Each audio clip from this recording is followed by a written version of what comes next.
디도서 3장 1절로 7절.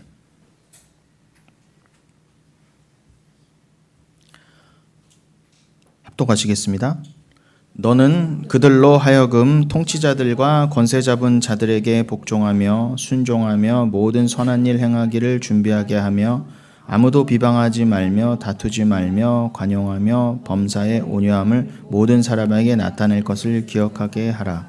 우리도 전에는 어리석은 자요 순종하지 아니한 자요 속은 자요 여러 가지 정욕과 행락의 종노릇한 자요 악독과 투기를 일삼는 자요 가증스러운 자요 피차 미워한 자였으나 우리 구주 하나님의 자비와 사람 사랑하심이 나타날 때에 우리를 구원하시되 우리가 행한 바 의로운 행위로 말미암지 않으시고 오직 그의 긍휼하심을 따라 중생의 씻음과 성령의 새롭게 하심으로 하셨나니 우리 구주 예수 그리스도로 말미암아 우리에게 그 성령을 풍성히 부어주사 우리로 그의 은혜를 힘입어 의롭다 하심을 얻어 영생의 소망을 따라 상속자가 되게 하려 하심이라. 아멘.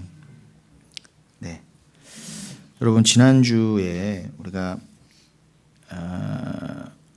우리는 예배란 단순히 우리가 은혜 받기 위해서 모이는 게 아니라고 배웠습니다. 그러니까 은혜부터 잘 정의를 내려야 된다는 거죠. 우리가 흔히 시쳇말처럼 내가 은혜 받으러 간다 라는 것 자체는 이미 출발부터가 틀렸습니다. 내가 은혜 받는다는 개념은 없어요. 하나님 앞에 우리는 완전히 부인되어져야 되잖아요. 내가 은혜 받는다는 것조차도 거기에 무서운 불신앙이 숨어 있습니다. 내가 은혜 받는 게 아니에요. 내가 원하면 하나님이 주시고 또 내가 거부하면 은혜는 거부될 수 있는 게 아닙니다. 은혜는 그런 성질의 것이 아니에요. 그리고 은혜라는 것 또한 예배라는 것 또한 하나님 그 어미하신 하나님 또한 우리를 위해 존재하거나 계신 게 아니잖아요. 여러분 하나님의 영광을 드러내기 위해 하나님의 하나님 되심이 만천하의 온 우주 가운데 영원히 드러나게 하시기 위해서 예배가 있는 곳이고 말씀이 있는 곳이고 또 예배하는 자들을 부르시기 위해서 하나님께서 은혜를 만들어 그저 강권적인 선물로 하나님의 택하신 자에게 그냥 쏟아 부어주시는 그 은혜로서 하나님이 주체가 되어 우리에게 택한 자에게 교회에게 주시는 게 은혜인 거지 우리가 뭐 은혜를 만들어낸다 내가 은혜의 주체자다 내가 거부하면 하나님도 어쩔 수 없다 이런 것 없습니다. 여러분 어제 잠깐 김포에 비가 내렸어요. 시흥은 어땠는지 모르겠는데 명절에 우리 생각에는 아유 파란 하늘이 좀 명절에 있었으면 좋겠다. 그런데 비가 싹 쏟아지더라고요. 소나기처럼요. 이런 거 거부할 수 있어요 없어요? 없습니다. 우리는 비 하나도 멈출 수 없어요. 야, 좀 명절이니까 내가 지금 운전 중이니까 비가 좀 안 왔으면 좋겠다. 내 소원대로 하나님 해주세요. 내지는 내가 빌고 뭐 기우제를 드리거나 그 기우제 반대가 뭐예요? 뭐 단우제라고 해야 되나요? 지금은 아닙니다. 지금은 하나님 때가 아닙니다. 이런 거 없어요. 이런 게 어떻게 가당키나 하겠습니까? 여러분 은혜는 하늘로부터 내려오잖아요. 성경에서 비는 왜 주신다고요? 너희들 풍작 이루고 잘 먹고 잘 살아라 라고 비를 주시는 게 아니라 은혜를 알라고 주신 거라고 그랬어요. 이스라엘은 천수답이었잖아요. 애굽은 세상을 상징하죠. 애굽처럼 물을 가둬놓고 인간의 힘으로 저수지를 만들고 뚝을 만들어서 내가 내 힘으로 농사 짓겠다가 아니에요. 이스라엘은 그럴 능력이 있었지만 그냥 하늘에 맡겼어요. 이른 비와 늦은 비 요레우 말콧이라고 하죠. 정확히 그 때를 따라 주시는 그냥 은혜의 비를 기다렸다고요. 근데 여러분 비가 그때 오는 게 당연해요? 안 당연해요? 당연하지 않아요. 하나님이 주시니까 주시는 거예요. 그거 알라고 요즘 어떻게 해요? 이런 환경 재앙을 통해서 하나님이 정하신 자연 법칙을 무너뜨려가 보시는 거예요. 니들 당연한 거 아니야. 우리는 뭐가 잘났다고 비가 당연히 와야 되고 비가 누가 주신 줄 모르고 왜 주시는 줄을 모르고 당연한 줄 알고 좀 많이 오면 불평하고 좀 안 오면 또 불평하고 이랬단 말이에요. 아닙니다. 이런 자연 재앙을 보면서도 야, 비가 얼마나 소중한 것을 아신가 동시에 비는 우리가 제어할 수 없어요. 어떻게 제어해요? 자연의 현상 하나도 제어하지 못하는데 감히 하나님의 뜻을 제어한다고요? 자, 비는 뭘 상징한다고요? 은혜를 상징합니다. 그러니까 비가 오면 그냥 맞아야 돼요. 하나님이 몇천 년 동안 이른 비 늦은 비를 이스라엘 같은 경우는 우리랑 건기 우기가 전혀 다릅니다. 이스라엘은 겨울철이 우기고 봄이 건기예요. 여름이 건기죠. 그래서 이른 겨울에 이른 비가 시작하고 이른 봄에 늦은 비가 와요. 그때 정확히 왔거든요. 근데 그게 당연해요? 안 당연해요? 몇천 년 동안 그때 왔다고 당연히 오는 비 없어요. 주님이 주셔야 되는 거예요. 그런 것처럼 엊그제 명절인데도 파란 하늘에 갑자기 먹구름이 끼고 소나기가 내렸어요. 막을 수 없어요. 그런 것처럼 은혜는 여러분 쏟아 부어지면 그냥 맞을 수밖에 없어요. 내 안에 뚫고 들어옵니다. 이걸 막 거부한다고 나 지금은 아니에요 주님. 한 내년쯤에 은혜 받을게요. 이런 거 없어요. 그리고 하나님 뭐라고 하세요? 당장 회개하라. 회개하라. 지금 도끼날이 나무 밑둥에 가 있는데 무슨 내일 찾고 내년 찾는 거냐는 거예요 도대체. 은혜를 안 자는 그럴 수 없다는 거예요. 은혜를 안 자는요 아무리 당장 죽을 듯이 힘든 일이 있거나 내지는 너무 바쁜 일이거나 아니면 억만금이 걸린 일이 있다 할지라도요 믿음이 하게 하십니다. 어떻게 해요? 그냥 말씀하에 무릎 꿇게 하세요. 때와 장소를 가리게 하지 않으세요. 정말 말 그대로 하나님의 은혜는 성령은 때와 은혜를 가리지 않습니다. 때와 은혜를 가린다가 인본주의예요. 우리가 믿는 개혁신앙은 뭐예요? 저항할 수 없는 은혜, irresistible grace예요. 저항할래야 할 수가 없어요. 여러분 그게 은혜예요. 그런데 우리가 주체가 돼서 내가 오늘 좀 은혜 좀 받으러 가야지. 저 목사가 오늘 나한테 무슨 위로를 줄까? 찬양팀은 어떤 찬양을 부를까? 팔짱 끼고 앉아서 보려고 오는 게 예배가 아니에요. 제가 그래서 예배에 대해서 지난주에 조금 강한 어조로 말씀드렸던 겁니다. 엄밀히 예배는 뭐라고요? 중심을 나에게 사는 게 옮겨놓는 거 쉽게 말하면 자기 부인입니다.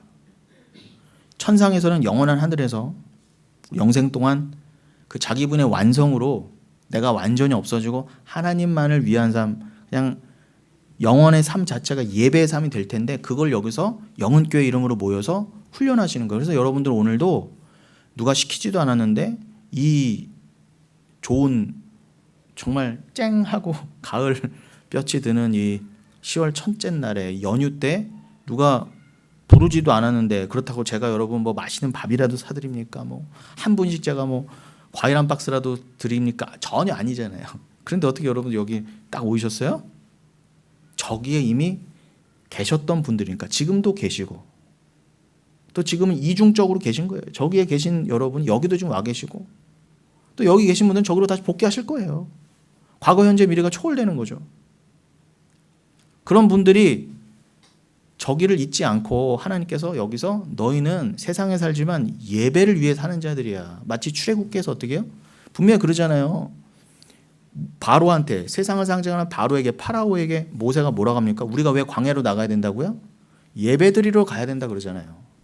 니들 너 왜 자꾸 그냥 애굽에 있어? 뭘 굳이 자꾸 광야로 나아가려고 그래? 왜 자꾸 나가려고 그래? 그냥 여기 있어. 자꾸 붙잡았단 말이에요. 근데 모세가 데려나간 이유가 딱 하나였어요. 뭐라고요? 가서 우리 하나님께 예배드려야 된다 그랬단 말이에요. 그러니까 여러분 출애굽 백성이잖아요. 말 그대로요. 영적 이스라엘이라면서요. 그러니까 여러분들은 내가 여기 왜 태어났고 왜 살고 어디로 가는지를 정확히 아셔야 돼요. 이유가 뭐예요? 예배예요. 예배 모르면 여러분 억만금을 버셔도 헛되이 사시는 거예요. 아무리 공부 많이 하셔도 인생 잘못 사신 겁니다. 차라리 돈 덜 벌고 공부 가방끈 짧은 게 차라리 나요. 하나님 알 수 있다면 성경에서도 그러잖아요. 두 손으로 넘어지느냐 실족하느냐 판 한 짝 잘라버려라. 두 눈으로 지옥 가느냐 차라리 한쪽 눈 버리고 천국 가라 그러시잖아요. 뭐가 중요한지는 여러분 이 가치관을 명확히 해가는 게 또한 예배입니다.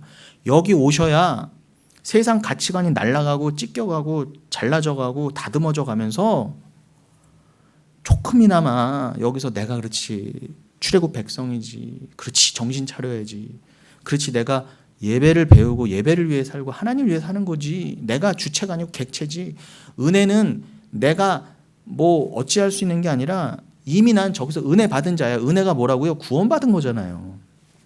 이미 구원받은 자가 여기서 어떻게 성령을 통해 이 땅을 살다가 나만을 위해서 죄 가운데 살다가 정신 차리는 거예요. 거부할 수 없는 은혜로 뚫고 들어온 성령에서 맞아, 눈이 열리고 귀가 열려서 맞아, 난 하나님 백성이었어. 난 저기서 온 자였어. 그러니 뭐예요?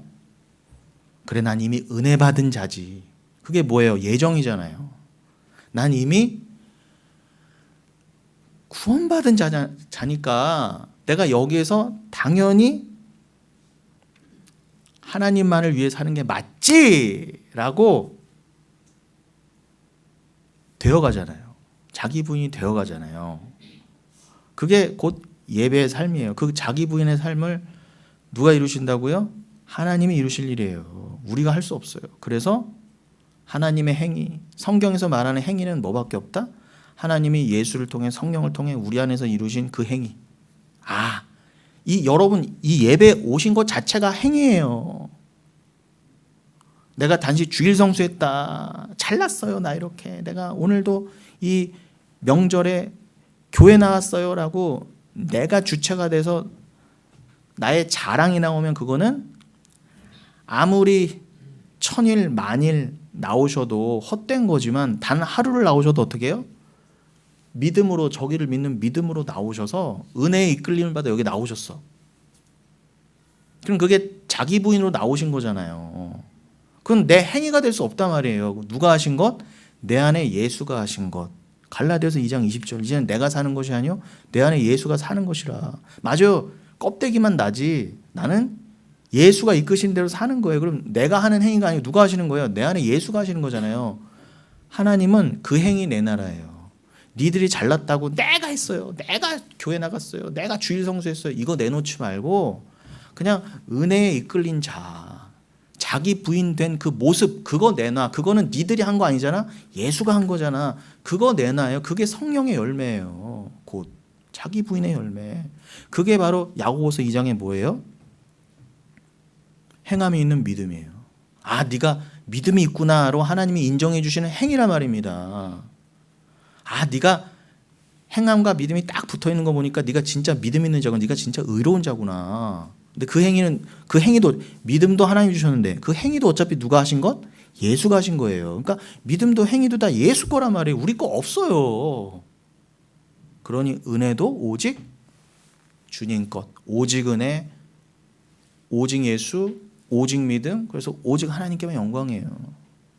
오직 이것만 쓰이는 게 오직 성경이다 이겁니다. 이게 개혁신앙이에요. 쉽게 말하면.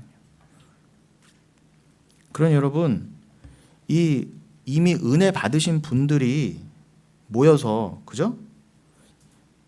이미 은혜 받은 자들은 어떤 뜻이라고 말씀드렸죠? 이미 거룩한 공예로 만세전에 영원 가운데 구원받은 분들이 이 땅에서 때가 참에 그전엔 세상에 묻혀서 고린도후서 4장 4절처럼 내 눈이 막히고 세상 영에 미혹하는 영에 꽉 막혀서 심지어는 교회를 계속 다녔다 한들 몰랐어요. 그 은혜와 믿음을. 그랬는데 때가 참에 진짜 은혜를 깨닫게 된 분들, 말 그대로 은혜로 그렇게 된 분들, 그분들이 모여서 하나님을 섬기는 것이 예배입니다. 그래서 여러분, 은혜를 모르면 그래서 예배도 모르는 거예요. 이거는 그냥 붙어 있는 거예요. 하나처럼. 그러니까 하나만 알고 하나는 모를 수 없어요. 예배를 알면 은혜를 아는 거고 은혜를 알면 예배를 아는 거예요. 은혜를 모르는 자가 어떻게 예배를 나올 것이며 은혜를 안 자가 어떻게 예배를 소홀히 해요. 말도 안 돼요. 이렇게 희영이처럼 오잖아요. 이렇게. 명절인데도. 여러분, 그래서 은혜가 무엇이냐를 정확하게 짚고 제 성격상 그냥 넘어갈 수가 없어. 돌다리 또 두드려 봐야지. 에베소서 2장 1절로 8절 열어봐 주세요. 에베소서 2장 1절로 8절입니다. 뭐 이 에베소서 2장 1절로 8절은 뭐 아무리 읽어도 부족함이 없습니다. 그는 허물과 죄로 죽었던 너희를 살리셨도다. 자, 제가 이걸 왜 열었다고요? 은혜가 무엇인지 확인하기 위해서요. 그때 너희는 그 가운데서 행하여 이 세상 풍조를 따르고 공중의 권세 잡은 자를 따랐으니 곧 지금 불순종의 아들들 가운데서 역사는 영이라. 여기 분명히 나오죠, 여러분. 우리는 뭐였어요? 허물과 죄로 이미 죽었던 자들이었어요. 분명히 나오죠. 여러분, 우리가 뭐가 잘났어요? 아무리 잘났다 한들 뭐예요? 억만금이 있으면 뭐합니까? 아무리 많아도 뭐, 여러분 이건희 씨보다 돈 많아요? 이건희 씨보다도 돈이 없으면서. 그러면 여러분 그것도 안 될 찐데 심지어는 뭐예요? 허물과 죄로 죽어 있었단 말입니다. 똑같이 의인은 없나니 하나도 없어요. 어떤 부자도 어떤 똑똑한 자도 동일한 위치였단 말이에요. 이미 죽어 있었어요.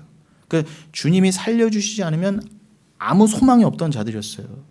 즉 이 땅에서 그저 뭐 그렇게 대단한 거 누려보지도 못하고 그냥 내가 이 세상 왜 사나 하고 온갖 고통과 고해의 바닥 가운데 그저 살다가 막판에 어떻게 해요? 화로다 나요 망하게 되었다 하고 다 지옥 들어갈 뻔했단 말입니다. 세상과 똑같이. 그게 제가 며칠 전에 찍은 짧은 영상에서 뭐예요? 그게 바로 호코스모스, 세상에 가는 1차적인 뜻이에요. 전체 세상. 망할 수밖에 없는 전체 세상. 그 가운데 건져낸 진짜 세상을 위해 예수가 오셨다예요. 요한복음 3장 16절은요. 그러니까 여러분 아무나를 위해서 오신 거 아니에요. 예수는요. 분명히 다 죄로 죽었던 자들 가운데 살리신 거예요. 여러분 하나님이 그렇게 실수가 없으신 분인데 하나님이 세상을 이처럼 사랑하셨다 하면은 다 천국 가야 되잖아요. 근데 현실적으로도 천국 간 사람이 많아요? 지옥 간 사람이 많아요? 지옥 간 사람이 훨씬 많단 말입니다. 그럼 하나님이 실수하신 거예요? 아니에요. 그럴 리가 없잖아요. 그럼 뭐 지옥은 관념상만 있는 겁니까? 그렇지 않아요. 누가 그래요? 지옥은 그저 어머 무식하게 무슨 지옥 얘기를 해. 그런 인간들이 제일 지옥 밑바닥 갈 거예요. 하나님 말씀을 가장 앞에서 배격한 적그리스도거든요. 분명히 예수님이 개의 날을 말씀하셨어요. 지옥이 있다 그러셨어요. 활활 불이 타는 지옥이 분명히 있다. 구더기도 죽지 않는 곳이다. 불로 소금치듯 하리라 분명히 말씀하셨어요. 그렇게 한꺼번에 그냥 아무 의미 없이 살다가 그냥 먼지로 돌아가서 아무 쓸모없는 먼지 어디다 버려요? 여러분 쓰레기통에 버리잖아요. 그런 것처럼 여러분 예루살렘의 그 남서쪽이 이 계곡이 있어요. 동쪽은 기드론 골짜기면은 남서쪽은 여러분 흰놈의 골짜기였단 말이에요. 그 흰놈의 골짜기가 게헨나예요. 히브리어로. 그 게헨나를 헬라어로는 게헨나라고도 하고요. 그게 어디를 말하느냐? 문자적으로는 예루살렘 남서쪽을 말해요. 골짜기. 거기다가 뭐 했어요? 다 쓰레기 집어 던졌어요. 이스라엘 유대인들이요.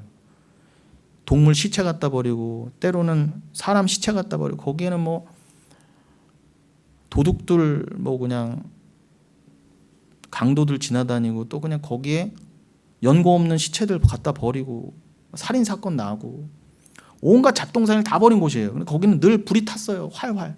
그리고 구약 때 아주 정확한 예로서 므낫세 같은 왕은 대부분의 왕이 그랬지만 대표적으로 히스기야의 아들인 므낫세 같은 놈은 거기다가 아들 갖다 몰렉 신에게 아들 갖다 바쳤던 곳이 거기예요. 그러니까 거긴 말 그대로 지옥이었어요. 24시간 불이 꺼지지 않았어요. 예수님이 그걸 왜 그렇게 남겨두셨다고요? 설명하시려고. 야, 지옥이 게헨나인데 저거 봐라. 저런 거야. 그러신 거예요. 거기에 온갖 쓰레기 다 버렸다고요. 먼지, 잡동사니 다 버렸어요. 여러분 우리가 그렇게 먼지와 잡동사니처럼 영원한 게헨나에 버려질 뻔했던 자들이에요. 우리는요. 그걸 잊지 마세요. 그랬던 너희를 살리셨도다. 아니 우리가 뭐라고 먼지를 살리려고 아들 피를 뿌려요. 말이 안 되는 거예요. 원래요. 여러분 옆에 아무리 귀여운 개가 있어요. 너무 소중해요. 여러분 반려견이라고 하잖아요. 정말 너무 예뻐요. 자식 같아요. 그런데 여러분, 개가 죽어갑니다. 그런데 이 개를 살리기 위해서는, 만약 여러분이 외아들이 있고 개가 있어요. 근데 외아들이 병이 걸렸어. 죽을 병에 걸렸어. 근데 개를 고아 먹여야 돼요. 그러면은 눈물 깐 개를 잡아 죽입니다. 아들 줘요. 그래도 개를 잡아 죽어 아들 줘야지. 근데 여러분 반대로 개가 죽어가요. 몹쓸병에 걸렸어요. 근데 의사가 당신 아들 고아 먹이면 개 삽니다. 그러면 여러분 아들 갖다 바칠 자 있어요 없어요? 100% 없어요. 말도 안 되는 거예요. 개를 죽이지 아들을 죽입니까? 근데 하나님은요, 여러분 살린다고 여러분은 개만도 못했잖아요. 이해하고 들으세요. 제가 진짜 우리는 개만도 못했어요. 먼지잖아요. 먼지가 무슨 개보다 나아요. 근데 개만도 못한 우리를 위해, 아니 그러잖아요. 수로보니게 여인한테 그러시잖아요. 넌 짐승만도 못하다. 근데 그 개만도 못했던 우리를 위해 아들 피를 뿌리신다는 게 말이 돼요? 안 돼요? 안 되는 거예요. 이게 상식적으로 도저히 말이 안 되는데 이게 믿어져요. 이게 심지어는 성경에 기록돼 있어요. 야, 이게 성경이었구나. 그리고 이게 믿어지다니. 아멘. 한 자들이 모여 있는 곳이 예배예요. 교회예요. 그때에 너희는 그 가운데서 그 지옥 불구덩이 게헨나에서 행하여 이 세상 풍조를 따르고 공중의 권세 잡은 자를 따랐으니 곧 지금 불순종의 아들들 가운데 역사하는 영이라 귀신의 영에 꽉 잡혀서 절대로 게헨나에서 못 나오는 자들이었어요. 여러분, 우리는 여기서 육신을 입고요, 이 지구도 못 벗어나요. 여러분, 여기서 육신을 벗어 던지고 헐헐 저기 위로 올라가실 수 있으세요? 돈도 없고 기술도 없어서 우주선도 못 타고 대기권도 못 나가는 주제에 무슨 내가 내 몸을 벗어 던지고 영생으로 스스로 나아갑니까? 누가 받아주기나 한대요? 그랬던 자들인데 심지어는 어떻게 해요? 공중에 권세 잡은 자들, 그 사단 원수에게 꽉 잡혀서 내가 예수를 믿어야 되는지, 예수가 누군지, 내가 왜 사는지 전혀 모르고 그냥 이 땅에 처박혀 살던 자들이었어요. 이 게헨나에. 영생은커녕 여러분 이 땅에서도 못 벗어나던 존재가 어떻게 영원한 지옥을 스스로 벗어나요? 여러분 가톨릭의 연옥 같은 건 절대 믿지 마세요. 있을 수 없는 일이에요. 엄밀히 말하면 여기가 연옥 같은 곳이면 또 모를까.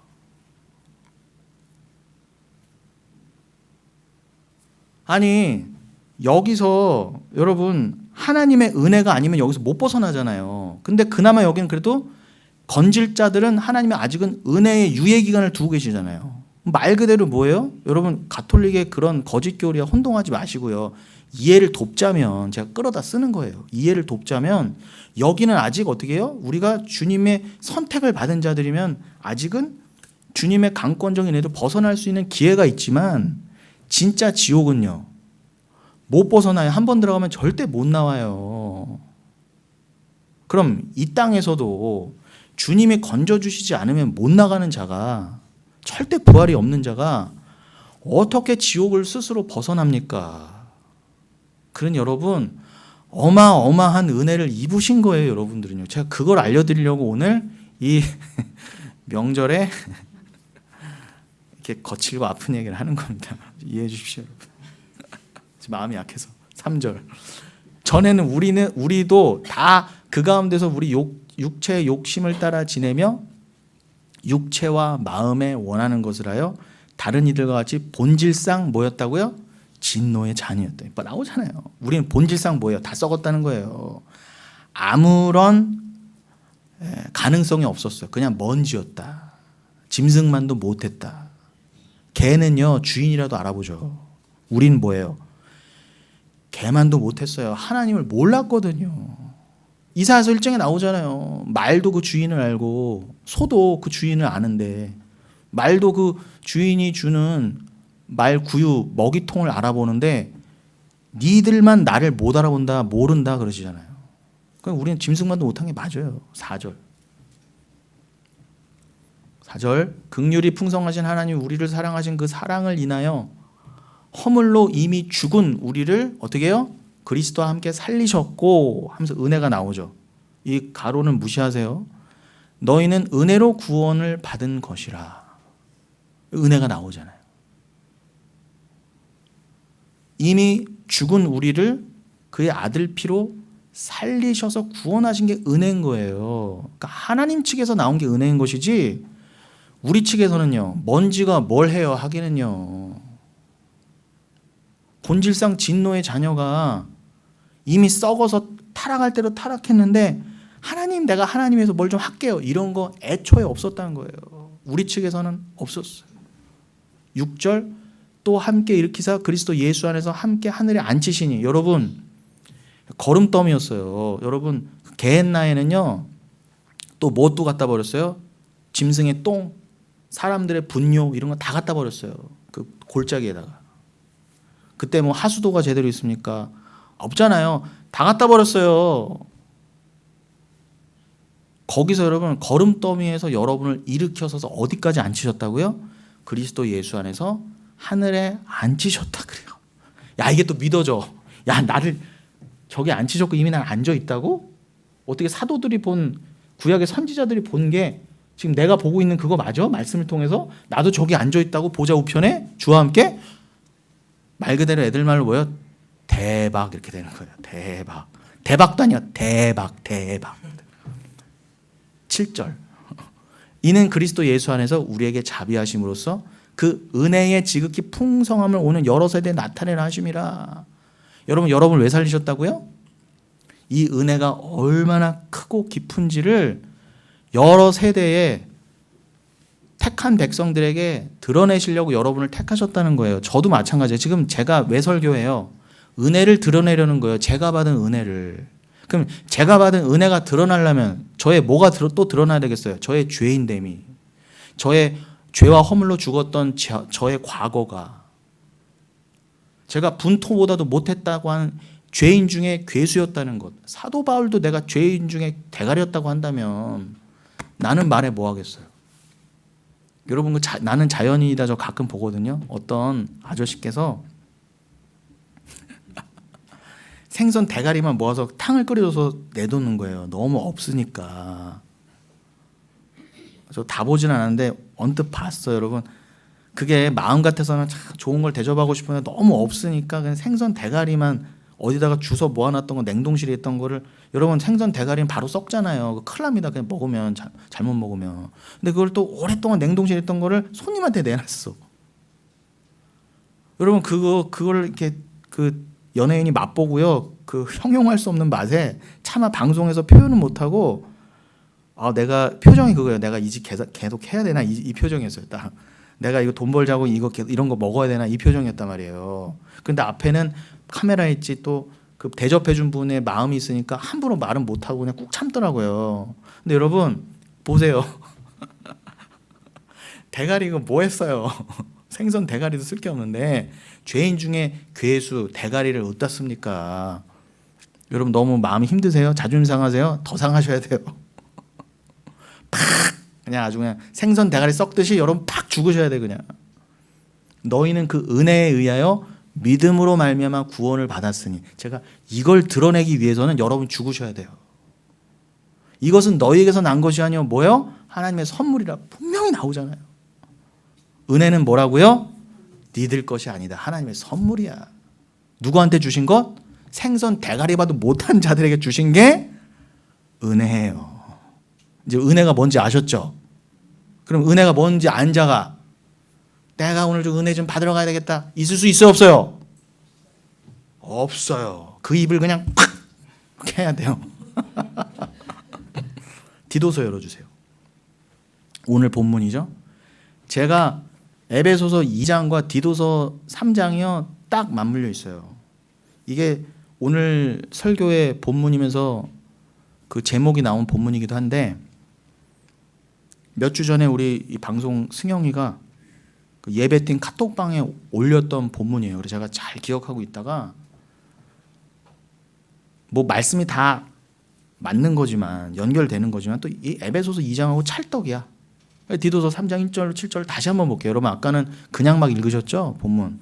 다시 한번 찬찬히 읽어볼게요. 너는 그들로 하여금 통치자들과 권세자분 자들에게 복종하며 순종하며 모든 선한 일 행하기를 준비하게 하며 아무도 비방하지 말며 다투지 말며 간용하며 범사의 온유함을 모든 사람에게 나타낼 것을 기억하게 하라. 디도야 너는 이렇게 사역하라는 거죠. 네가 목회할 자들 대상자들 그 구원받으신 분들. 자 3절 우리도 전에는 어리석은 자요 순종하지 아니한 자요 속은 자요 여러 가지 정욕과 행락에 종노릇한 자요 악독과 투기를 일삼은 자요 가증스러운 자 피자 미워한 자였으나 나오잖아요. 우리가 복음 전하고 우리가 사역자고 우리가 목회자긴 하지만 우리부터가 언제 뭐였다고요? 전에는 어리석은 자요 순종하지 아니한 자요 불순종한 자요 속은 자요. 우린 다 속았다 그러잖아요. 세상 영에 속고 잘못된 교리와 잘못된 가르침에 속은 자요. 여러 가지 정욕과 행락에 종노릇한 자요. 거기만 묶여갖고 중독에 묶여서 벗어날 수 없었어요. 담배 술 하나도 끊기가 불가능했던 자들이에요. 술 담배 하나도 못 끊는데 뭘 끊어요 우리가 끊기는요. 악독과 투기를 일삼은 자요. 눈에 보이는 술과 담배도 안 되는데 내 안에 악독과 투기 이 가증스러움 이 율법주의 행위주의 겉으로는 할렐루야 하면서 속으로는 칼을 들고 있는 이 말도 안 되는 게 그게 우리였다는 거예요. 디도야 그게 너였어. 복음 전하는 너가 옛날 그 모습이었어. 아까 에베소서 표현을 뭐라고요? 죄와 허물로 죽었던 자요. 이미 본질상 진노의 자녀였다는 게 디도서 표현을 하면 요 3장 3절인 거예요. 이랬던 우리인데 뭐 할 말이 있느냐 4절 우리 구주 하나님의 자비와 사랑하심이 나타날 때에 그런데 그랬던 우리였는데 어떻게 해요? 우리 구주 하나님의 자비와 그 은혜와 사랑하심이 나타나서 비로소 우리가 구원받고 하나님 자녀답게 될 수 있었다는 거지. 아니 3절 같은 자를요 뭐가 이쁘다고 천국 보내줍니까 여러분. 그냥 아들 피로 덮으신 거예요 하나님이요. 5절 우리를 구원하시되 우리가 행한 바 분명히 나오죠. 의로운 행위로 말미암지 아니하고 여러분 잘나서 구원받으신 거 아니에요. 내가 오늘 명절인데 내가 잘나서 교회 나왔다로 구원받는 거 아니에요. 오직 그의 긍휼하심을 따라 오신 거고 중생의 씻음과 성령의 새롭게 하심으로 그게 가능했다는 거예요. 그러니까 하나님이 중생 거듭남이죠. 거듭남은 물과 성령으로 되는 거죠. 물과 성령은 피라고 그랬죠. 그러니까 물, 피, 성령으로 싹 씻어주시고 그죠? 그게 거듭남이래요. 그래서 그냥 예수라는 흰옷으로 말씀으로 싹 덮어주신 거. 쉽게 말하면 거짓골하고 있던 자를 깨끗이 씻어서 새 옷 입혀준 거. 흰옷을 아주 그냥. 예전에 우리 앙드레 김께서 판타스틱하고 엘레강스 하신 그 흰옷 같은 그건 비교할 수 없는 그런 흰옷을 우리에게 우리 김봉남 선생님의 그 옷과는 비교할 수 없는 이런 얘기가 왜 나오는 거죠? 여러분 너무 심각하신 것 같아요. 제가 자꾸 농담이 나오잖아요. 여러분 인상 좀 펴주세요. 6절 우리 구주 예수 그리스도로 말미암아 우리에게 그 성령을 풍성하게 부어주사. 7절 우리로 그의 은혜를 힘입어 의롭다 하심을 얻어 영생의 소망을 따라 심지어 뭐까지 되게 해주셨다고요? 상속자가. 상속자는 원래 누구 한 분뿐? 예수님 한 분. 유일한 독생자이신 모노게네스이신 예수만이 장자이시고 유일한 상속자셨는데 로마서 8장에 나오죠. 그 상속을 어떻게 해요? 우리에게도 나누어 주셨다. 디도서 3장 7절에도 나오네요. 그런 여러분 이제 은혜를 알았어요. 이게 은혜구나. 이제 여러분은 영은교회 성도입니다. 영은교회가 우리 장로님께서 영은교회를 어떻게 지어주셨어요? 영원한 은혜라고 지어주셨잖아요. 그러니까 여러분들은 영은교회 성도님이시기 때문에 더더욱 어떻게 해요? 은혜를 모르시면 안 돼요. 이제 누가 옆에 가서 툭 찔러도 은혜가 뭐예요 하면 그냥 자동적으로 술술술 나오셔야 돼요. 그런 분들이어야 뭐 전도 좀 이제 될까 말까 할까 말까입니다. 그렇게 되셔야 돼요. 그거 되시기 전에는 이렇게 굳이 전도 안 하셔도 돼요. 아니 제가 좋아하는 목사님이 그러시더라고요. 그저 일산에서 목회하시는 어떤 목사님이, 그분도 개혁주의 목사님이신데 그러시더라고요. 설교 때. 여러분 전도 나가기 전에 기도하지 마세요 그러더라고요. 반농담이지만 절대 기도하고 나가지 말라는, 전도할 때. 주님, 저 영혼의 마음을 열어주시고 저에게 용기를 주시고 이렇게 기도하지 말라는 거. 왜요? 그렇게 기도한다는 건 뭐예요? 겁난다는 뜻이라는 거예요. 너무 힘드니까 전도가 겁나서, 예수 전하는 게 너무 찝찝해서 그렇다는 거예요. 그런 분 하지 말라는, 그런 기도 하지 말라는 거예요. 교회 전도는 연속성이 있어야 돼요. 연속성. 어떻게 해요? 안수 집사님 딱 그렇게 하세요. 전도 어떻게 하시는지 아세요? 안수 집사님? 교회 나와. 안 나오면 너만 손해야. 야, 너 지금 때가 어느 때인데 너 지금 말씀을 놓치고 있어? 이거의 연속성 계속. 막 안수 집사님, 제가 봤을 때는 안수 집사님도 내가 이 영혼을 위해서 오늘 만나는데 기도하고 나가야지. 주여 나에게 전도의 영을 부어주시고, 절대 안 이러세요. 그냥 식사하시다가 나가서 야 장난해? 너 교회 안 나와? 이렇게 하시는 거예요. 이게 전도의 영속성이에요. 근데 안수 집사님이 평소에 말씀으로 사로잡혀지 않으시면 이게 가능해요? 안 가능해요? 불가능해요. 그냥 전도할 때만 기도하고 그런 게 아니라 늘 말씀과 기도기 때문에 그냥 누굴 만나도 어느 때 만나도 툭 하고 나오는 거예요. 자연스럽게. 예수 너 믿어야지. 너 교회 나가는 게 당연한 거야. 너 말씀 부르기 당연한 거야. 그냥 삶이 되는 거지. 그냥 그런 분들은 전도하셔야 돼요. 그런 분들이 완전히 사로잡혀 계신 분들이잖아요. 여러분 식사하실 때 주님, 내가 이 밥을 먹을 때 목구멍으로 밥이 꼭 잘 넘어가게 해주시고, 이 맛있는 음식이 제가 먹기 편하게 해주시고, 이렇게 간절하게 기도하고 드시는 분 있어요 없어요? 허겁지겁 막 먹잖아요. 어떨 땐 기도도 있고. 그런 것처럼 여러분 전도는 어떻게? 자연스럽게 말 그대로 그냥 툭 나와야 돼. 그냥 일상생활 가운데 말씀이 툭 나오고 예수가 툭 나오고. 왜요? 이미 내 안에 예수가 계시거든요. 이미 내 안에 말씀이 충만하거든요. 그러니 여러분 영혼교회 성도님 어떠셔야 된다고요? 그 목사님 꼭 우리 교회에 들으라고 하신 것 같아. 툭 찔러도 어떻게 해요? 은혜가 이거거든요. 은혜를 아세요? 당신 은혜가 뭔지 아세요? 이거 모르면 지옥 갑니다. 결단 나는 거예요. 지금 다른 게 중요한 게 아니에요. 지금 정신 차려 이렇게 돼야 되는 거예요, 여러분. 그렇게 안 되시는 분들이 주님 내가 전도 어떻게 한다 그러고 이렇게 되는 거예요. 그럴 분들은 전도 나가지 마세요. 전도 하라고 해도 못해요. 그러나 말씀이 충만한 분은 어떻게 해요? 삶 자체가 전도예요. 해라 하지 마라가 아니에요. 여러분 해라 하지 마라 하면 그게 뭐예요? 율법이에요. 그게 율법주의예요. 전도하세요. 올 한해 4명 전도. 왜 전도를 못해요? 기도하세요. 율법주의예요. 아우 목사가 할애성 해야지. 천국 간다니까 해야지. 복 받는다 해야지. 안 하면 재수 없대. 목사한테 잘 보이려고? 아니 여러분 그거 다 율법주의예요. 그게 우리가 깨부셔야 될 거예요. 그러나 제가 여기서 여러분 한 번이라도 전도 왜 안 하세요 여러분? 우리 전도 좀 나갈까? 이런 분 있어요 없어요? 제가 한 번도 없잖아요. 말씀 공부만 하자고 했잖아요. 그런데 말씀 공부만 했더니 전도는요 말씀이 해오는 거예요. 여러분이 하시는 거 아니에요. 여러분 안에 말씀이 전도해 오는 거예요. 그게 유튜브가 됐든 뭐가 됐든 여러분의 삶입니다. 전도는. 그러니 이걸 아는 분들이 모이셨어. 이제 은혜가 뭔지를 알고 전도가 뭔지를 아는 분이 모이셨어요.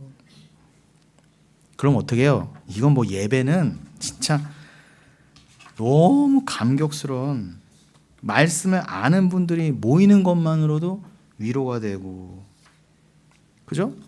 전도가 내 자랑으로 계수가 되지 않은 분들이, 은혜가 이미 통한 분들이 내가 주일 성수를 했네 마네 얼마의 헌금을 했네 마네, 이게 서로 계수가 되고 서로 뭐 너는 뭐 했니, 나는 봉사했니 많이, 이런 게 교회에 난무할 수 있을까요, 없을까요?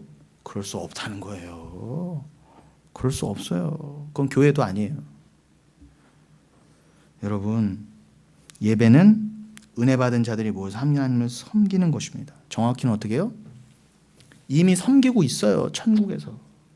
근데 그 섬김을 이 땅에서 배우고 훈련하고 내 영혼과 심령에 각인시키고 그리고 돌아가는 거예요.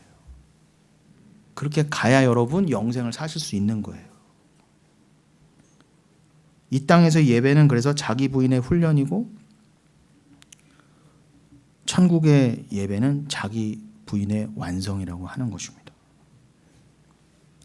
여기서의 예배는 하나님 나라의 예배를 이 땅에다가 인트루전, 내려 꽂는 거라 말씀드렸죠. 여러분, 인트루전이 어디서 왔어요? 인트루드에서 왔잖아요.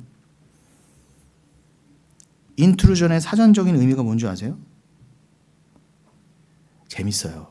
저는 이 네이버 영어 사전을 보고도 은혜를 받았어요. 남이 원하지 않거나 불가능한 곳에 침범하는 거래요. 그게 인트루전이래요. 뭐라고요? 남이 원하지도 않고 불가능한 곳에 내려 꽂히는 게, 침범하고 침입되는 게 인트루전이래요. 맞아요, 여러분. 제가 초반에 말씀드렸죠. 은혜는 뭐예요? 이 리지스터블 그레이스. 거부할 수 없어요. 비가 내리는 것을 막을 수 없듯이 내 안에 쏟아부어지는 하나님의 은혜라는 비는요, 막을 수가 없어요. 그냥 나의 의사와 상관없이 내가 거부하고 싶어도 어떻게 해요? 뚫고 들어오는 거, 이게 인트루전이에요. 근데 예배가 뭐의 인트루전? 저기의 예배가 여기에 내려 꽂히는 거예요. 여러분 거부할 수 없어요. 은혜를 거부할 수 없어요. 제가 지금 아무리 험하게 말을 해도 여러분이 은혜가 될 줄로 믿습니다. 그거는 제가 하는 게 아니잖아요. 제가 아무리 얻어도 전해도 어떻게 해요? 하늘의 말이 전해달라면 여러분의 인트루전 되는 거예요. 여러분, 인트루전이 그런 의미가 있는 것처럼 맞아요. 여러분, 은혜는 뭐예요? 내가 원하지 않거나 그러니까 심지어 불가능했어요. 아까 에베소서 2장이나 디도서 3장의 표현대로 어떻게 해요? 나는 본질상 진노의 자녀였고, 나는 그냥 똥거름이었고 먼지였고, 나는 그저 무익한 자였어요. 아무 쓸모도 없는 자였어요. 그랬던 불가능한 가운데 주님의 은혜가 마치 아주 가란 대지에 단비가 내리듯 내 안에 뚫고 들어오셨어요. 그래서 하나님이 내 마음 안으로 침노에 들어오셨어요. 침범하셨어요. 그리고는 우리 삶을요, 방해하세요. 어떤 삶을 방해하세요? 나만을 위한 삶, 내 뜻을 위한 삶, 내 자랑을 위한 삶, 내가 주인 되는 삶, 예수를 모르는 삶, 율법주의의 삶, 행위주의의 삶을 방해하신단 말이에요. 자기 부인시키신단 말이에요. 여러분이 저한테 종종 고민 얘기하시고 다 공통점이 뭔지 아세요? 그 성도로 되어 가시는 과정 중에 공통점이 뭐냐면은 왜 이렇게 하나님이 나의 방해자냐는 거예요. 하나님께서 내 뜻대로 내 인생 잘 만사형통으로 열어주시는 게 아니라 왜 이렇게 나를 사사건건 내기를 막으시는 거예요, 도대체 하나님께서는. 이런 하나님 맞아요? 라고 100이면 100 다 그렇게 처음에 물어보세요. 근데 그게 맞아요. 하나님 여러분 사랑하셔서 그래요. 사랑 안 하시면요, 만판 그냥 둡니다. 근데 여러분을 천국 데려가야 되기 때문에 인트루전, 내려 꽂혀서 어떻게 해요? 여러분을 묶어서, 요한복음 21장 성령이 여러분 묶어 끌고 가서 어디까지 끌고 오셔? 지금 이 자리에 영혼교회 자리까지 끌고 오신 거예요. 주님의 간섭과 방해가 아니었으면 여러분 여기에 못 계신다니까요. 여러분 이 말씀 앞에 자의대로 계실 수 있어요, 없어요? 짐승만도 못 하십니다 이러는 설교 앞에 어떻게 계실 수 있냐 말이에요. 여러분 은혜가 아니면.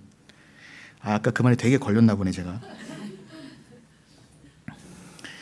여러분 이 거부할 수는 없네. 여기서 덧붙여서 제가 뭘 설명드리고 싶느냐, 여러분 그러면은 마태복음 11장 12절 제가 혹시 자막 넘겼나요? 마태복음 11장 12절 세례 요한의 때부터 지금까지 천국은 침노를 당하나니 침노하는 자는 빼앗느니라. 이건 뭐예요 목사님?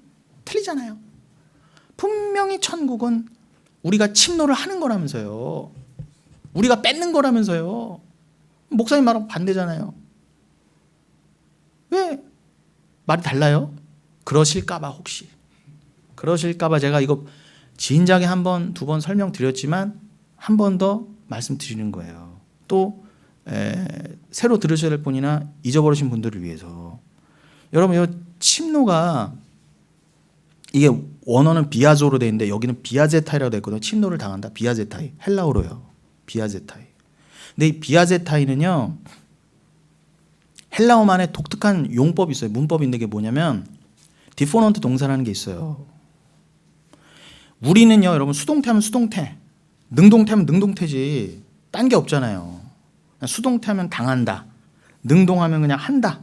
그냥 명확한데 헬라어는 헷갈리게 능동 수동에다가 중간태라는 것이 있어요. 중간태. 그런데다가 이 비아제타이는 그렇게 디포넌트 동사로 쓰여서 디포넌트 동사가 뭐냐?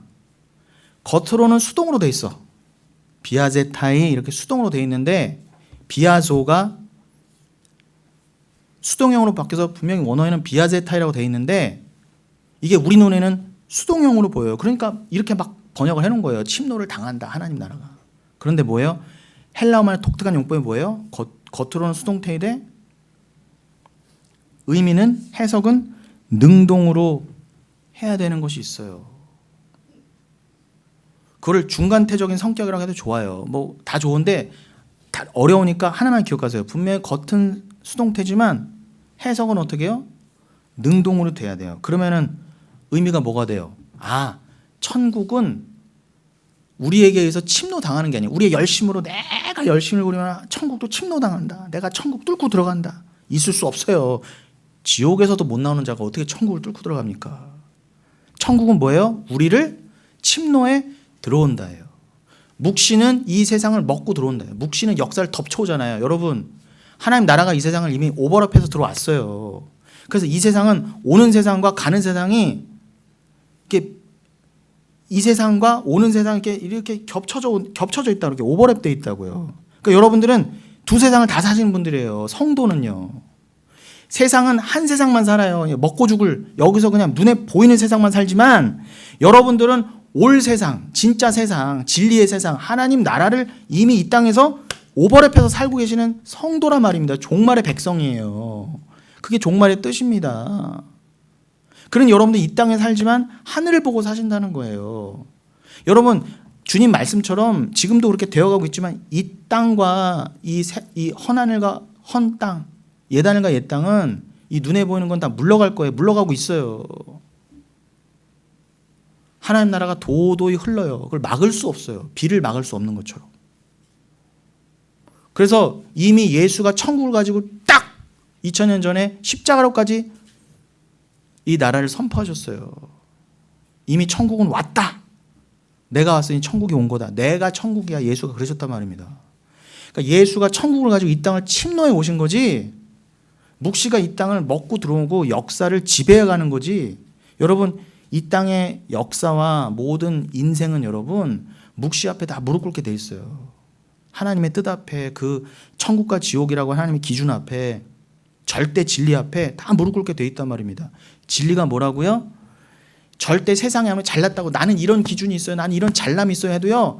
다 진리 앞에 무릎 꿇어야 돼요. 어떻게 해요? 진리를 믿은 자가 선한 자고 안 믿은 자가 악한 자였구나.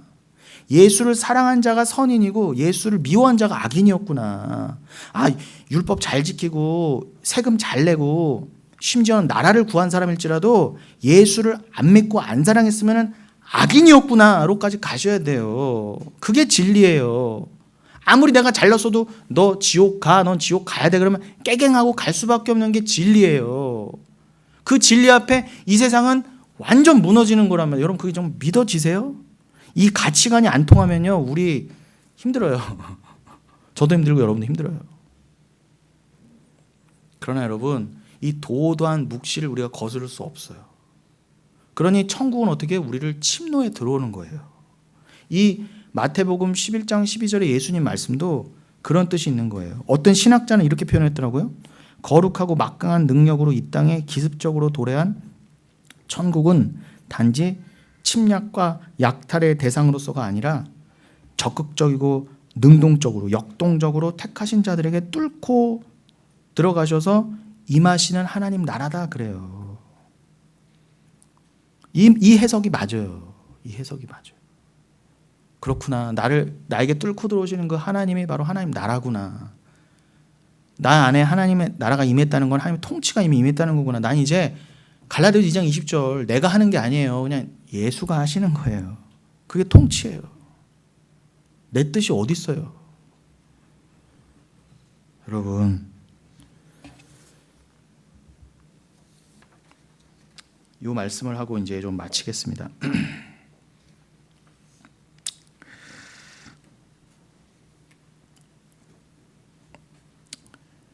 며칠 전 제가 Q&A 영상에서 요한복음 3장 16절을 다뤘어요. 가장 기독교적이라고 하는 3장 16절부터 얼마나 비틀어진 해석이 오늘날 교회라고 하는 곳들에서 난무하고 있는지 살펴봤었습니다. 모든 기독교인이 안 다뤄요. 3장 16절은요. 요한복음 3장 16절 하나님이 세상을, 이건요 글자를 막 댄 유치원생들도 외우는 말씀이라고 한다면 문제는 더욱 심각해요. 가장 기초적인 것부터 잘못 알고 있다는 거잖아. 예능이도 이거 노래 배웠지? 하나님이 세상을 배웠대잖아요. 이건 다 아는 거예요. 진짜 다 아는 거예요. 근데 예능아 3장 16절 앞에가 뭐 있는지는 혹시 기억나? 이게 물론 예능에는 알겠지만 지금은, 그때는 몰랐을 거야. 3장 16절 앞에 모세 얘기가 나와요. 민수기 21장. 놋뱀을 든 사건이 나와요. 하나님이 세상을 이처럼 사랑하사가 막연한 게 아니에요. 하나님이 세상을 이처럼 사랑하신다의 내용이 뭐라고요? 모세가 놋뱀을 달아 장대에 올린 것처럼 인자도 들려야 하리니, 요게 하나님이 세상을 이처럼 사랑하사의 내용이다 그렇게 나와요. 잘 보세요. 문맥이, 그 문장의 구조가 A는 B, A-는 B 이렇게 돼 있어서 결국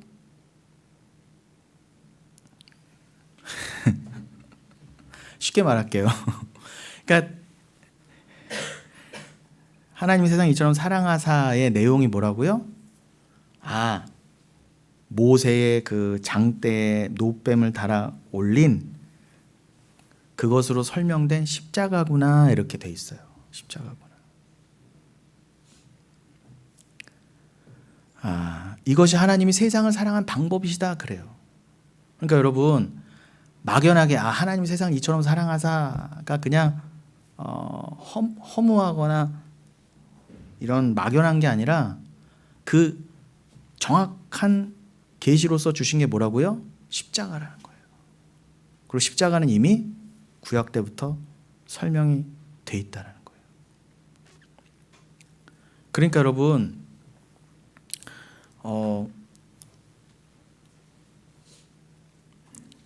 A는 B고 C는 B다 그러면은 A와 C는 같다 이런 구조로 보시면 돼요.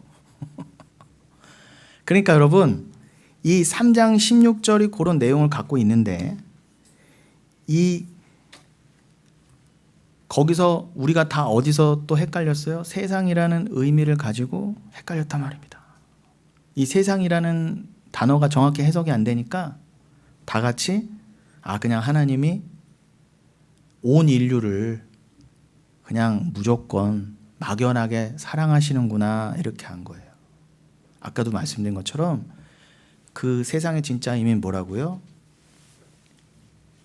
본질상 진노의 자녀여서 다 지옥 갈 수밖에 없었던, 멸망할 수밖에 없었던 그 세상 가운데 만세전에 하나님께서 내가 누구는 내 신부로서 교회로서 내 피를 뿌릴 거야 라고 정하신 세상, 그 세상을 위해 그리스도는 십자가에 달리셨다예요. 그것이 하나님을 사랑한 방법이야. 이건 내가 모세를 통해서도 알려준 그 방법이야. 그 방법으로만, 그 의로만 너희는 구원함을 얻을 수 있어. 이게 3장 16절이에요. 그러니 나머지 내용들은 영상을 보시되 제가 오늘 이 얘기를 왜 드렸느냐, 마태복음 11장 20절로 30절을 보고 마치고 싶어서 그래요. 여기서도 여러분 정확한 하나님의 뜻이 나와 있어요. 제가 지금 오늘 설교 내내 말씀드렸던 것이 정확하게 나와 있습니다. 한번 읽어볼까요? 예수께서 권능을 가장 많이 행하신 고을들이 회개하지 아니하므로 그때 책망하시되, 예수님께서요 기적을 보이신 그 마을들이 있었어요. 중풍병자를 건지시고 그냥 오병이어를 행하시고 이랬던 곳들이, 그런데 그 기적을 보고도 심지어 육신으로 오신 예수가 천국을 설명하시는 용도로 실제로 눈앞에서 기적을 행하는데도 그 기적을 보고 저기를 못 알아먹었단 말이에요. 그 기적을 보고도 예수가 하나님의 아들이심을 몰랐다는 것입니다. 그것을 보시고 예수님께서 책망하시되 21절 화 있을진저 너희는 망하게 되었도다, 그 뜻입니다. 너희는 지옥 간다, 이 뜻입니다. 화 있을진저 원 뜻이 그래요. 화 있을진저 고라시나 화 있을진저 벳세다야. 고라신 벳세다, 여기 예수님이 직접 거니셨던 동네예요. 그렇게 은혜를 많이 받은 곳이, 말씀을 받은 곳이 뭐라고요? 화 있을진저 너희들 망한다, 그 뜻입니다. 너에게 행한 모든 권능을 두로와 시돈에서 행하였더라면, 두로와 시돈은 지금의 그 지중해 연안 그 텔아비브 쪽 있죠? 실질적인 이스라엘의 수도 있잖아요. 그쪽이에요. 그 갈멜산 밑쪽으로. 그러니까 사론 평야 쪽을 생각하시면 돼요. 두로와 시돈. 그러니까 여러분 수로보닉의 여인의 고향쯤으로 생각하시면 돼요. 그 두로와 시돈에 고라신과 벳세다에 행한 일을 거기서 행하였더라면 그들이 벌써 베옷을 입고 재에 앉아 회개하였으리라. 22절. 내가 너희에게 이르노니 심판날에 두로와 시돈이 너희보다 견디기 쉬우리라. 가버나움아 네가 하늘에까지 높아지겠느냐? 음부에까지 낮아지리라. 교만한 가버나움아, 네가 행한 모든 권능을 소돔에서 행하였더라면 그 성이 오늘까지 있었으리라. 소돔은 이미 망했잖아요. 근데 심지어 뭐예요? 소돔보다도 못하다는 거예요. 24절. 내가 너희에게 이르노니 심판날에 소돔 땅이 너희보다 견디기 쉬우리라 하시니라. 그때 예수께서 대답하여 이르시되 천지의 주제이신 아버지여, 이것을 지혜롭고 슬기 있는 자들에게는 숨기시고 어린 아들에게는 나타내심을 감사하나이다 그랬어요. 여러분 보세요. 하나님께서 오히려 세상에 내가 지혜롭다, 똑똑하다, 내가 슬기 있다, 내가 세상에 잘난 자다 하는 자들에게는 오히려 이 비밀을 숨기셨다는 거. 어떤 비밀? 택하심의 비밀, 심판의 비밀을 숨기셨다는 거예요. 그리고 어린아이들에게는 나타내심을 감사하나이다. 어린아이들이 꼭 이런 꼬마애들 말하는 게 아니라 심령이 가난한 자들, 하나님을 아버지로서 절대로 복종하고 의지하는 그 겸손한 자들이요, 심령이 낮은 자들, 그런 자들에게는 이 비밀을, 천국의 비밀을, 심판의 비밀을 알려주셨음을, 선택과 예정의 교리를 알려주심을 감사하나이다. 26절. 올소이다 이렇게 된 것은 아버지의 뜻이니다. 하나님께서 눈을 가릴 자는 가리시고 눈을 뜰 자는 뜨게 하신 것은 아버지의 뜻입니다. 예수님이 분명히 그러세요. 내 아버지께서 모든 것을 내게 주셨으니 아버지 외에는 아들을 아는 자가 없고, 전 22절을 27절을 너무 좋아하거든요. 마태복음 11장 27절. 제가 수시로 보는 말씀이에요. 제가 힘들 때마다 보는 말씀이에요. 내 아버지께서 모든 것을 내게 주셨으니 아버지 외에는 아들을 아는 자가 없고 아들과 또 아들의 소원대로 계시를 받는 자 외에는 뭐라고요? 아버지를 아는 자가 없느니라. 나오잖아요. 하나님 아버지만이 예수를 아신대요. 그런데 그 예수와 또 예수의 소원대로 저 사람은 구원받았으면 좋겠다. 저 사람에게 하나님의 계시가 떨어졌으면 좋겠다 하고 아까 에베소서 2장 읽었잖아요. 에베소 1장에 만세전에 성부와 성자가 이렇게 언약했다는 말씀이 나오거든요. 에베소서 1장에 그런 것처럼 아버지와 아들이 만세전에 저 백성은 꼭 구원했으면 좋겠다. 아들아 네 피로 쟤는 꼭 건지자라고 만세전에 서로 협약하신 언약하신 백성이 있다는 거예요. 그 성도 외에는 절대로 예수를 통해 아버지를 알 수가 없다 그러세요. 그러니까 아버지와 아들이 서로 약속한 자만 눈이 뜨이고 귀가 열리게 돼 있다는 거예요. 그 자만 아들을 통해 말씀을 통해 십자가를 통해 아버지를 알 수 있다 이렇게 하신 거예요. 요 비밀이다 이런 거예요. 요게. 요즘 수요 예배 때 로마서 11장 25절에 나온 그 비밀을 말씀하시는 거예요. 그 비밀, 무스테리온. 그 비밀은 열릴 자에게만 들리기로 작정된 자에게만 들리기로 돼 있다는 거예요. 어린아이 같은 자에게만. 28절. 수고하고 무거운 짐진 자들아 다 내게로 오라. 내가 너희를 쉬게 하리라. 그러면 여러분 여기서 수고하고 짐진 자가 누군지 대본에 답이 나오죠. 문맥상 누구예요? 수고하고 무거운 짐자는 눈이 닫혀 있었지만 만세전에 아버지와 아들의 언약으로 눈이 뜨이기로 작정된 자. 그가 어머 맞아요 주님 어디 계세요? 하고 자기의 수고하고 무거운 짐을 갖고 오게 된다는 거예요. 그 수고하고 무거운 짐 뭐예요? 나를 얼거매던 이 죄, 나를 얼거매던 이 율법주의, 행위주의, 율법, 행위. 어머! 이 무거운 것들을 다 내려놓고 자유하게 되게 되는 거예요. 선택받은 자를 말하는 거야. 아무나 여러분 수고하고 무거운 자 다 내게로 오라. 이거 아니라니까요. 절대 아니에요. 그 교회에서 듣기 좋으라고 그렇게 속이는 거예요, 여러분을요. 분명히 나오잖아요. 수고하고 무거운 자는 누구? 만세전에 택함 받은 자예요. 나는 마음이 온유하고 겸손하니 나의 멍에를 메고 내게 배우라. 그리하면 너희 마음이 쉼을 얻으리니 이는 내 멍에는 쉽고 내 짐은 가벼움이라. 맞아요. 이 십자가의 멍에만이 진짜 나의 짐이죠. 이건 너무 가볍죠. 사랑으로 졌거든요. 이렇게 될 자들이요. 여러분 그렇습니다. 이 말씀을 꼭 기억하시고 여러분 혹시라도 저에게 이렇게 유튜브를 통해서라도 저한테 이렇게 반문을 하실 분이 있을지도 모르겠어요. 네가 뭔데 구원에 대해 논하느냐? 너 왜 이렇게 구원의 문턱을 높이느냐? 너 그렇게 말을 세게 하냐? 이렇게 하실 분이 있기 때문에 제가 마지막으로 말씀드립니다. 여러분 왜 구원에 대해 목사가 함부로 논하느냐고요? 그렇게 말하는 자들 때문에 지옥 백성이 늘어나는 거예요. 여러분 천국과 지옥을요 교회에서 얘기해 주지 않으면 어디서 얘기해 주는 거예요? 서울대에서 얘기해 줍니까 여러분?